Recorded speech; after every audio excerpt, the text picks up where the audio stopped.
Happy New Year, everyone. Please excuse my voice, I have the flu. I thought I'd do a quick update of my garden. Here are the potato plants. Some have died prematurely, and I don't expect to find anything in there except rotten seed potatoes. But some others have continued on, and I'll do some potato reveals when I do the harvest. Here I've got some perpetual spinach, and I've started some golden bantam corn.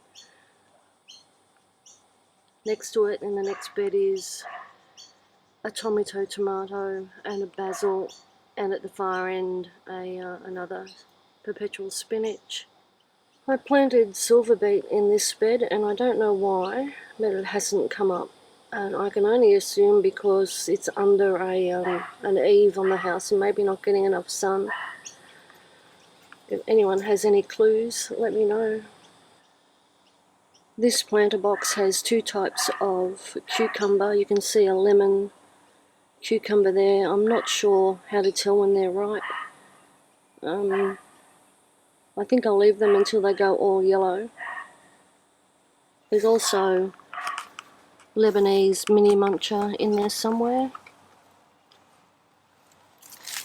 Oh, there's one there. This planter box has some beans. I didn't even see them produce, and I pulled off most of them the other day and just ate them raw. It hasn't climbed much, I'm not sure why. This is the result of two pumpkin plants in a raised bed. Just here is where they originate from. And I think I've got about 5 pumpkins on the way. I'll just get a close-up. Here's one of the pumpkins. It's a variety called Buttercup. Apparently not a huge pumpkin, but it'll do for me. And like I said, I've got about 5 around this size hidden underneath the foliage. Some of the foliage has got mould on it, so I'll have to spray it for that.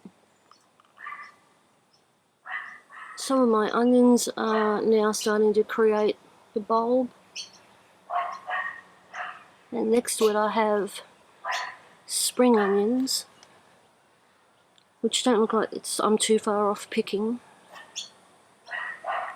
I've also got a rock melon vine here, but hasn't grown much, hasn't produced much, any fruit at all. But I'll give it time. And these are my heirloom carrots.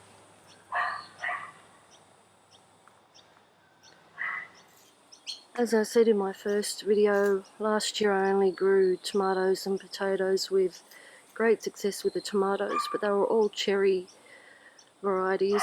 This year I've gone for bigger ones and didn't realise about the different bugs and fruit fly. So, and I'm also battling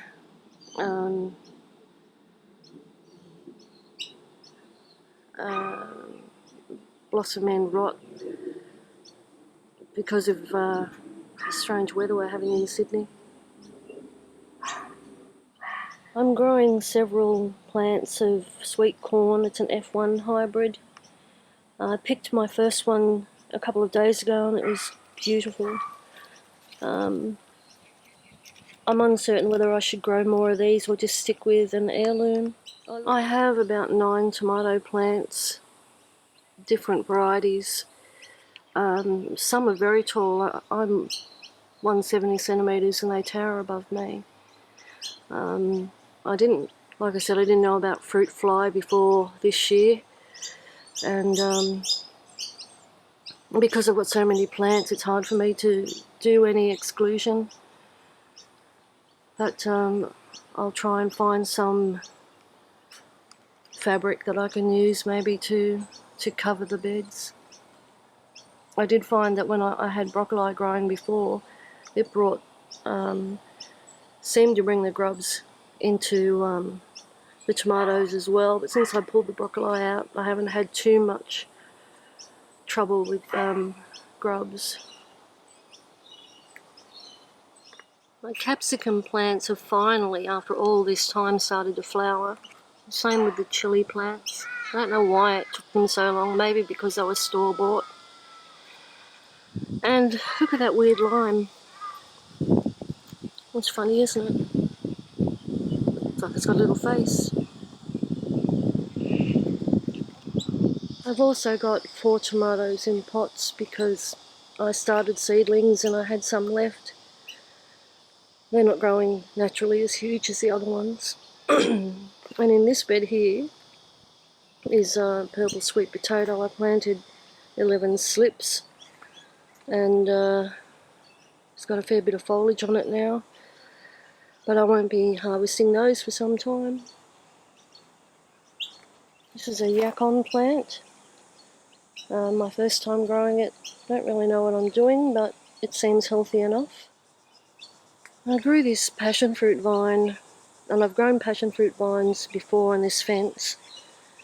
It's a pretty ugly fence, and it's taken over the whole back fence.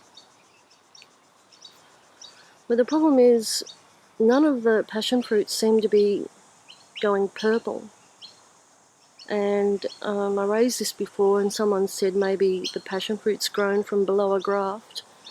I'll zoom in on the stem, and if someone can tell me if it's growing below a graft or not, I can't tell, and let me know what to do, I'd appreciate that, because there's that much fruit on the vine, it's unbelievable. So here's where the passion fruit starts.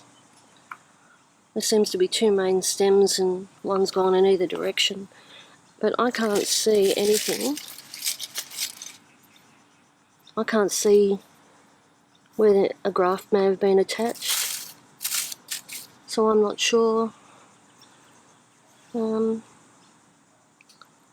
show you some of the fruit. Oh, here's one that's on the ground. Oh, cockatoo's got to it, I think.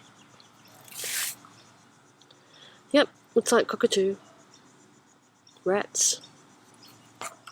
Here's some of the fruit, and they're all quite large. Quite large passion fruit, but they don't seem to be going purple. And I'm not sure what the problem is. If anyone has a clue, let me know. This is Tyson, and this is my fruit salad tree. I've trimmed it once because you're supposed to keep the growth for each different graft the same size. So I may need to have another look at it and maybe expand its little protective cage and trim up some of the branches to keep them even. So that's basically it from my garden. If you have any hints for me, please let me know. And I'll see you when I do my potato reveals, which I don't think are too far off. Bye. It's a bit later in the day and I checked, I don't know, about 6 or 8 bags of potatoes and there was nothing in them. Makes me wonder about the bags and whether they contributed to some of the losses as well. Maybe there's not enough drainage, even though we had a lot of rain and humidity, which is also a factor. There just didn't seem to be enough escape for the water. And I'll show you what the soil looks like, and that's bubby. The bags in one pot that I emptied, and this is the soil that came out of it. It's very damp. You could almost squeeze the water out in your hand, as opposed to what's behind it, soil that's been sitting there for a while, so you can see the difference. So clearly the bags, even though there's lots of drain holes on them, and you can see them on the base there and on the sides, they're just not letting the water drain away. despite, you know, the weather conditions. I think that they might be a contributing factor.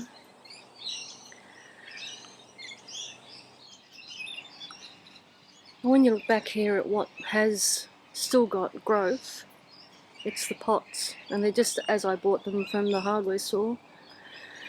But even so, I think if I do them in pots again, I'll drill more drain holes in the pots to make sure that there's a free escape of water. So that's disappointing, but hopefully out of these pots I'll get some results. I think I started with 76 seed potatoes, and now I'd be lucky to have 20 still here.